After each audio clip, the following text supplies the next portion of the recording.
5 وقت کی نماز یہ میرے نبی کی آنکھوں کی ٹھنڈک ہے، 5 وقت کی نماز اس امت کی شان پہچان ہے۔ اور اللہ تعالیٰ نے پہلی امتوں پر اتنی بڑی مشقت ڈالی کہ ان کی نماز مسجد کے علاوہ کہیں نہیں ہوتی تھی، مسجد میں ہی ہوتی تھی۔ ہمارے لیے کتنی آسانی کر دی، جاب میں ہے مصلی بچھا نماز پڑھ، چلو مصلی بھی کوئی نہیں، زمین دیکھ اس پر کوئی گندگی تو کوئی نہیں ہے، بس زمین بھی تیرے لیے پاک ہے، چل نماز پڑھ۔ اور آسانی کر دی، پانی کوئی نہیں ہے، کوئی بات نہیں، مٹی میں ہاتھ مار، منہ پہ مار، پھر ایک ہاتھ مار، یوں کر، چل نماز پڑھ، میں تیری قبول کروں گا۔ یہ کسی امت کے ساتھ یہ نہیں ہوا، انہیں وضو ہی کرنا تھا چاہے پانی 50 میل پر موجود ہو، اور ہمارے لیے پانی کوئی نہیں ہے، چلو تیمم، مٹی میں ہاتھ ہمارا یوں کیا، پھر ہاتھ ہمارا ایک یوں کیا، ایک یوں کیا، چل بھائی اللہ اکبر قبول۔ عمار بن یاسر رضی اللہ تعالیٰ عنہ سفر میں تھے، ان کو نہانے کی ضرورت ہو گئی، نائٹ فال ہو گیا، تو انہوں نے سوچا کہ ویسے تو آدمی کو وضو کی ضرورت ہوتی ہے تو خالی منہ پہ ہاتھ مارا اور کونیوں تک، لیکن مجھے تو غسل کی ضرورت ہے، تو خالی اس سے تو کافی نہیں ہوگا، تو انہوں نے کپڑے اتارے، اکیلے تھے، ریت کے اوپر کبھی یوں لیٹے، کبھی یوں لیٹے، کبھی یوں لیٹے، 3-4 دفعہ یوں اور یوں رول ہوتے ہوتے پھر انہوں نے نماز پڑھی۔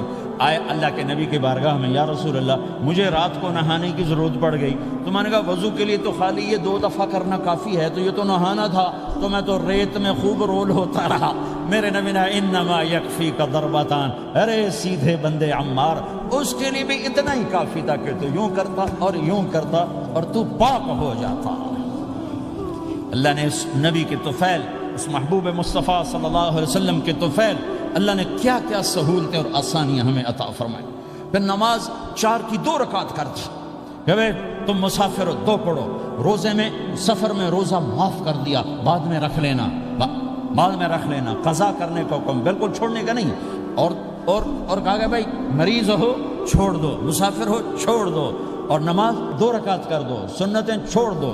ابن عمر رضی اللہ تعالیٰ عنہ بیٹھے تھے تو انہوں نے 2 رکعت پڑھ کے بیٹھ گئے، تو ان کے خادم نے کہا سنتیں نفل نہیں پڑھو گے؟ کہا اگر پڑھنا تو 4 فرض پڑھتا میں، میرے اللہ نے معافی دے دی تو میں کیوں پڑھوں؟ میرے نبی نے سفر میں سنتیں نہیں پڑھی کبھی، اپنی امت کو سہولت دینے، فجر کی سنتیں 2 پڑھتے تھے، اس کے علاوہ سنتیں نہیں پڑھی تاکہ میری امت کو سہولت ہو، آسانی ہو۔ ایک دفعہ بارش ہو رہی تھی اور کوئی جگہ نہیں تھی نماز پڑھنے کے لیے، تو آپ نے اپنی اونٹنی کو آگے کیا اور اس پر بیٹھ گئے، بیٹھے ہی تھے، پیچھے صحابہ نے اونٹنیوں پر ہی صفیں بنائیں، اور یہ نماز اونٹنی پہ بیٹھ کر ادا کی گئی بارش کے اندر۔ نماز اونٹنی کے اوپر نماز بھی ہو گئی، رکوع بھی ہو گیا، سجدہ بھی ہو گیا، سلام بھی ہو گیا۔ پہلی امتوں کے لیے نہیں تھا، سجدہ ہی کرنا پڑے گا۔ یہ اللہ کے محبوب مصطفیٰ صلی اللہ تعالی علیہ وسلم کی طفیل، میرے اللہ نے ہم پہ فضل و احسان کیا، تو میرے نبی کی زندگی میں عبادات میں نماز سب سے اعلیٰ نظر آتی ہے، سب سے نمایاں نظر آتی ہے۔ اور پھر بازار میں، گھر میں، دفتر میں، ماحول میں میرے نبی کے اخلاق، یہ زندگی کا دوسرا روشن پہلو ہے۔ میرے نبی کی ساری زندگی 2 لفظوں میں آتی ہے، عبادت اخلاق، عبادت اخلاق، یا 2 اور لفظ، حقوق اللہ حقوق العباد، حقوق اللہ حقوق العباد۔ حقوق اللہ میں نماز سب سے اعلیٰ، اور حقوق العباد میں لوگوں کی برداشت کرنا، لوگوں سے درگزر کرنا، معاف کرنا، جھوٹ سے بچنا، دھوکے سے بچنا۔ میرے نبی سے پوچھا گیا یا رسول اللہ مسلمان کنجوس ہو سکتا ہے؟ ہم نے کہا ہو سکتا ہے۔ یا رسول اللہ مسلمان کمزور ہو سکتا ہے، بزدل ہو سکتا ہے، ڈرپوک ہو سکتا ہے؟ آپ نے کہا ہو سکتا ہے۔ یا رسول اللہ مسلمان جھوٹ بول سکتا ہے؟ آپ نے کہا نہیں، جھوٹ نہیں بول سکتا، جھوٹ نہیں بول سکتا۔ ہاں، الا لعنت اللہ علی الکاذبین، جھوٹوں پہ اللہ کی لعنت۔ اس لعنت کے ساتھ 400 پاؤنڈ بچا لیے، 4000 بچا لیے، 4 ملین بچا لیے، 4 بلین بچا لیے، 4 ٹریلین بچا لیے، ساری دنیا کو بچا لیا، اور اوپر اللہ کی لعنت پڑی تو اللہ کی قسم گھاٹے کا سودا ہے۔ اور سچے ہو گئے، سچ بولا، یہ میں 100 پاؤنڈ کماتا ہوں، لے لو جو لینا ہے اس میں سے، یہ میں 1000 پاؤنڈ کماتا ہوں، لے لو جو لینا ہے، یہ میں 50,000 پاؤنڈ کماتا ہوں، لے لو جو لینا ہے، کہ مسلمان کی زبان سے جھوٹ نہیں نکلتا، سچ ہی بولتا ہے۔ آپ تشریف لے جا رہے ہیں، ایک آواز ہے یا رسول اللہ، آپ نے یوں دیکھا کوئی نظر نہیں آیا، پھر آواز ہے یا رسول اللہ، تو آپ نے دیکھا کہ ہرنی ڈیر چھوٹی وہ کھڑی ہوئی رسی میں بندھی، تو آپ نے کہا کیا ہوا؟ کہا جی آپ کا صحابی مجھے پکڑ کے لایا ہے، میرے چھوٹے چھوٹے بچے بھوک سے رو رہے ہوں گے، آپ مجھے چھوڑ دیں، میں بچوں کو دودھ پلا کے واپس آ جاتا، مجھے پتا ہے میرے اللہ کی تقدیر میرے بارے میں کیا ہے۔ تو آپ نے کہا اگر تو واپس نہ آئی تو پھر تو اس نے کہا مجھے اللہ جہنم میں ڈال دے۔ آپ نے اس کی رسی کھول دی، خود وہیں بیٹھ گئے۔ اس نے دوڑ لگائی اور پہاڑوں میں گم ہو گئی۔ تھوڑی دیر کے بعد وہ دوڑتی ہوئی آئی اور آ کے سر یا رسول اللہ میں حاضر ہو گیا۔ تو آپ نے اس کو باندھ کے وہیں آپ بیٹھ گئے نہیں۔ دیر کے بعد وہ صحابی آئے جنہوں نے اس کو شکار کیا تھا، پکڑا تھا، تو کہنے لگے ان کا یا رسول اللہ آپ یہاں کیسے؟ کہ میں ایک درخواست لے کر آیا ہوں۔ کہ کیا؟ کہ یہ ہرنی مجھے ہدیہ کر دو۔ کہ یا رسول اللہ سب کچھ آپ کا ہے، کہنے بس یہ ہدیہ کر دو۔ یا رسول اللہ حاضر۔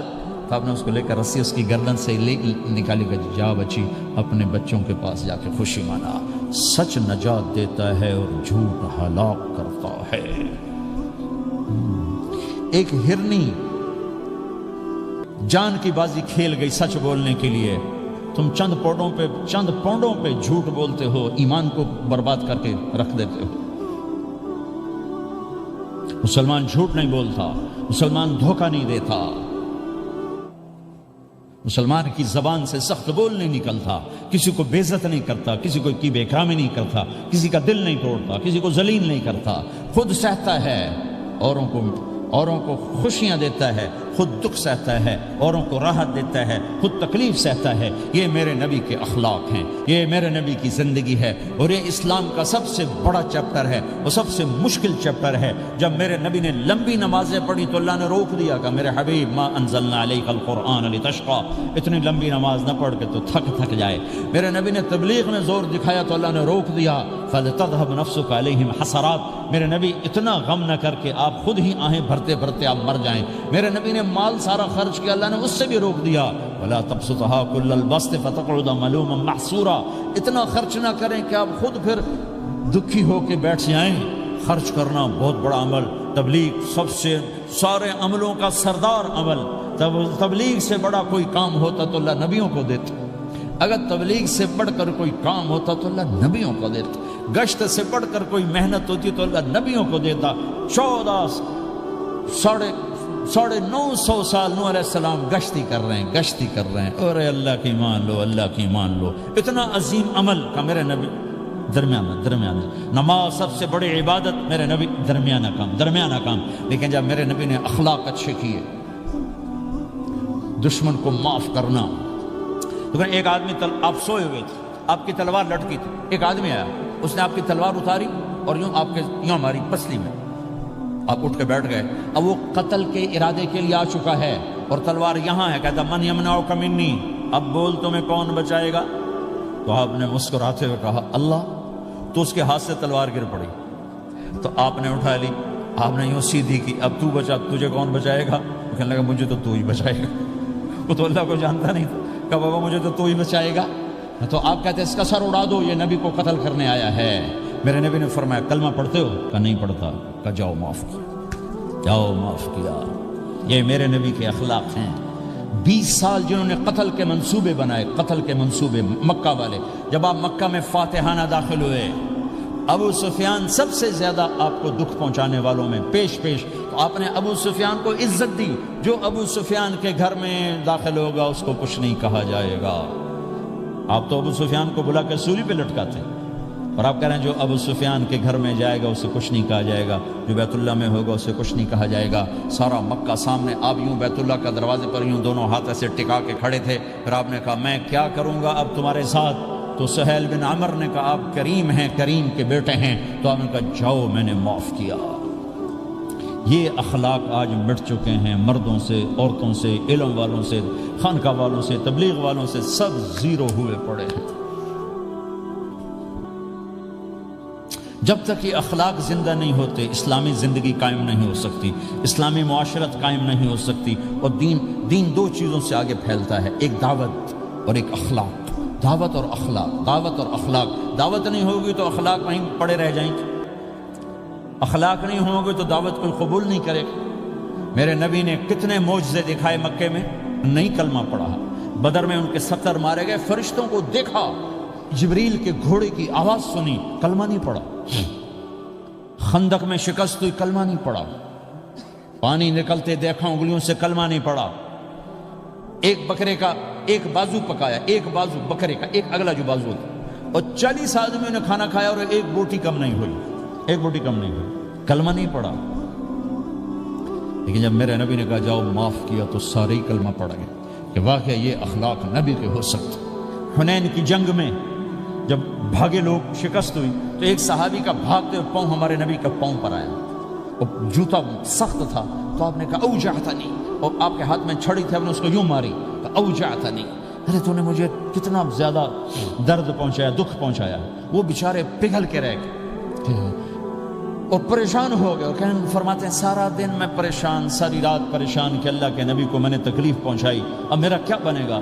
اگلا دن ہوا تو اعلان ہو رہا تھا، بھائی جس کا پاؤں نبی کے پاؤں پہ آیا تھا اس کو اللہ کے نبی بلا رہے ہیں۔ تو صحابی کہنے لگے میں نے سمجھا بس اب میری تو دنیا بھی گئی اور آخرت بھی گئی، اب میرے اوپر کیس بنے گا اور مجھے ڈانٹ ڈپٹ بھی ہوگی، میرا کتنا بڑا گھاٹا نقصان ہوگا۔ یہ حاضر ہوئے ڈرتے ڈرتے، تو آپ نے فرمایا میرے بھائی کل میں نے تمہیں چھڑی ماری تھی، وہ مجھے معاف کر دینا، اور یہ 80 اونٹ تمہیں ہدیہ دیتا ہوں، 80 کیملز یعنی 80 پراڈو، 80 رینج روور کا یہ میری طرف سے تمہیں ہدیہ ہے۔ وہ حیران پریشان، یہ میرے نبی کے اخلاق ہیں، یہ میرے نبی کے اخلاق ہیں۔ کانٹے بچھانے والی نے 4 دن آنا چھوڑ دیا، بیمار ہو گئی تھی، تو ہم نے اب کیا بات ہے، ہمارے راستے میں اب کانٹے کوئی نہیں ہیں، کہا جی وہ بیمار پڑی ہے جو کانٹے بچھاتے تھے، تو آپ اس کے گھر چلے گئے، ماں جی خیریت تو ہے، اب ٹھیک تو ہیں، کہا بیٹا مجھے کلمہ پڑھا دے، بس تیرے اخلاق نے مجھے فتح کر لیا ہے۔ میرے بھائیوں یہ چیپٹر بھول چکے ہیں، بھول چکے ہیں، بھول چکے ہیں۔ جب تک یہ چیپٹر زندہ نہیں ہوگا زندگی اسلامی نہیں بنے گی، معاشرہ اسلامی نہیں بنے گا، اور آگے قوموں کے لیے اسلام کا دروازہ نہیں کھلے گا۔ ہمیں معاف کرنا آتا ہو، ہمیں گالی دینے والے کو دعا دینا آتا ہو، غیبت کرنے والے کی تعریف آتی ہو، اور غیبت کرنے سے، غیبت سننے سے اپنے آپ کو ایسے بچاؤ جیسے زہر سے بچاتے ہو، اسے آگ سے بچاتے ہو۔ ایک دوسرے کو نفرت کا بول نہ بولو، ورنہ ساری زندگی تباہ و برباد ہو جائے گی۔ میرے رب کی قسم، میرے نبی نے کہا ایک زبان کا بول انسان بولتا ہے اور جہنم کی گہرائیوں میں گر جاتا ہے، اور ایک زبان کا بول انسان بولتا ہے اور جنت کے درجات پر چڑھ جاتا ہے۔ یہ زبان بہت طاقتور چیز ہے، میں ہر بیان میں اس کو دہرا رہا ہوں کہ جتنا یہ عمل ختم ہو چکا ہے اتنا کوئی عمل بھی نہیں ختم ہوا ہے۔ اور ایک صحابی ہیں ابو دجانہ۔ کون ابو دجانہ؟ السابقون الاولون من المہاجرین والانصار، اس میں پہلی صف کے صحابہ۔ کون ابو دجانہ؟ جب آپ حج پر گئے تو اپنی جگہ مدینے کا امیر ابو دجانہ کو بنایا۔ ابو دجانہ حج میں شریک نہیں ہوئے کہ آپ نے اپنی جگہ ان کو اپنا نائب بنا کے وہاں کھڑا فرمایا ابو دجانہ میری جگہ پر مدینے کا امیر ہے، یہ وہ ابو دجانہ ہیں۔ کون ابو دجانہ؟ جو جنگ بدر سے لے کر آخری حج تک ہر سفر میں شریک ہیں، ہر سفر میں شریک ہیں۔ ان کی ایک بات میں بتانا چاہتا ہوں، پہلے تھوڑی سی ان کی ہسٹری بتانا چاہتا ہوں۔ کون ابو دجانہ؟ احد کی جنگ میں آپ نے تلوار اٹھائی، کہ اس تلوار کو کون لے گا؟ کئی صحابہ کھڑے ہو گئے۔ آپ نے کہا اس تلوار کا حق کون ادا کرے گا؟ سارے بیٹھ گئے، 3 آدمی کھڑے رہے، ایک زبیر بن عوام، ایک عمر بن خطاب، ایک ابو دجانہ۔ ان کا نام ہے سماک بن خرشنہ، سماک بن خرشنہ ان کا نام ابو دجانہ سے مشہور ہے۔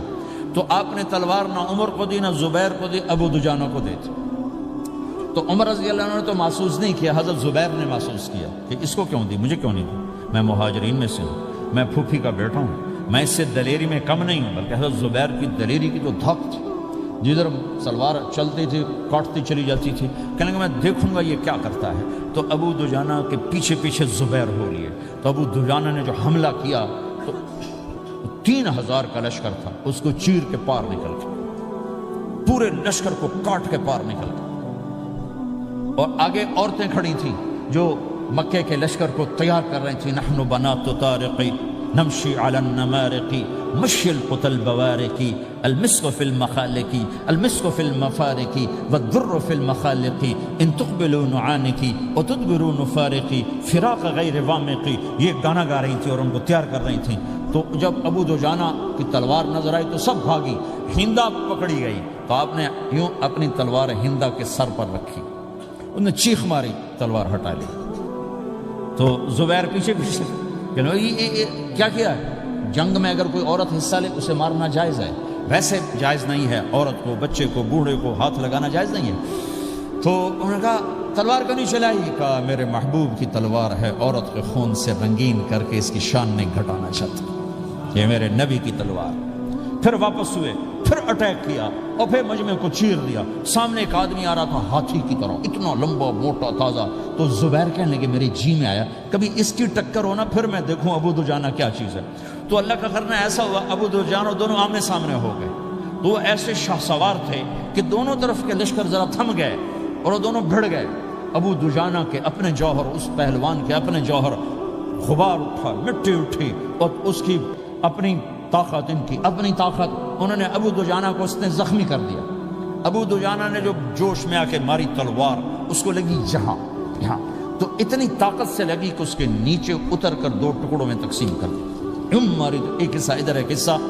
پھر یوں دیکھا اور اپنے چہرے سے لوہے کی ٹوپی اتاری، اما ترا انا ابو دجانہ، کیا دیکھ رہے ہو؟ میں ہوں ابو دجانہ، تلوار صحیح لی ہے میں نے، غلط نہیں لی، یہ ابو دجانہ ہے۔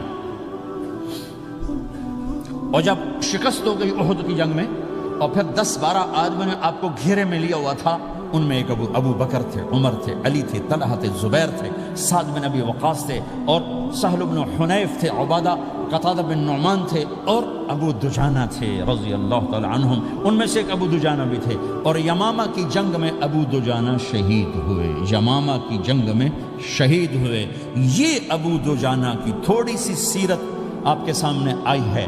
اس کے بعد اب آپ ان کے قول کو سنو تاکہ اس کا وزن آپ کے سامنے آئے۔ یہ بدر کے شریک ہیں، اللہ کے نبی نے کہا بدر کا صحابی جو مرضی کرے بخشا گیا۔ یہ صلح حدیبیہ کے شریک ہیں، اللہ نے قرآن میں کہا لقد رضی اللہ، میں ان سے راضی ہو گیا۔ یہ صحابی ہیں، اللہ نے کہا کلا وعد اللہ الحسنی، اے میرا نبی تیرے ہر صحابی کے لیے جنت کا وعدہ ہے۔ اور اب یہ کیا کہتے ہیں؟ یہ کیا کہتے ہیں؟ لوگو ان ارجع عملی عند، لوگو میرے پاس، ابو دجانہ میرے پاس بخشش کا سب سے بڑا عمل جانتے ہو کیا ہے؟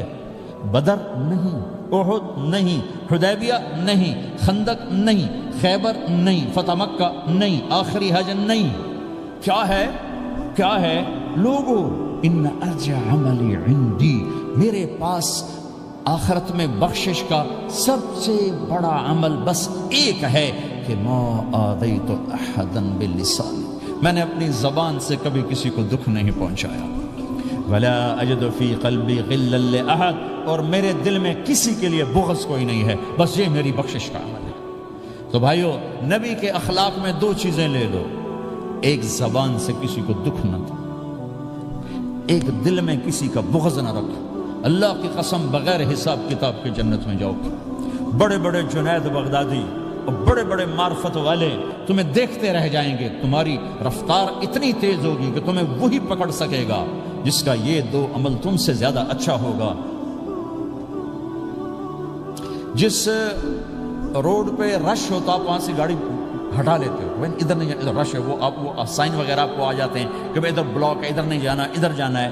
تو جہاں روڈ پہ رش ہوتا ہے تو قیمتی سے قیمتی گاڑی کی رفتار بھی آہستہ ہو جاتی ہے، اور جہاں روڈ خالی ہوتا ہے تو پرانی گاڑی بھی بھاگے جا رہی ہوتی ہے۔ ہمارے یہاں پرانی گاڑی ہوتی ہے نا، پرانی بسوں کے پیچھے لکھا ہوتا ہے نہ انجن کی خوبی نہ ڈرائیور کا کمال، خدا کے سہارے چلی جا رہی ہے۔ اور جس کے پاس ایسی گاڑی ہو، نہ انجن کی خوبی نہ ڈرائیور کا کمال، تو اگر اس کو روڈ خالی مل جائے تو وہ تو مرسڈیز والے سے پہلے پہنچے گا، رینج روور والے سے پہلے پہنچے گا، بینٹلی والے سے پہلے پہنچے گا، روز رائز والے سے پہلے پہنچے گا، جو وہ تو پھنسی کھڑی اور اس کا روڈ ہی خالی ہے۔